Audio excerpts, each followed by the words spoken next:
আপনি অনেক আল্লাহর ওলি হতে পারেন, নামাজি হতে পারেন, কিন্তু আপনার স্বামী যদি আপনার উপর নাখোশ থাকে, জান্নাতের দরজা আপনার জন্য খুলবে না। বিশ্বনবী ফাতেমারে বললেন, ফাতেমা, আলী কোথায়?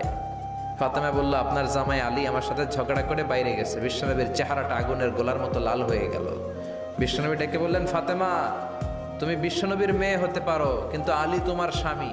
আলী যদি তোমার উপর নাখোশ থাকে, জান্নাতের দরজা তোমার জন্য খুলবে না।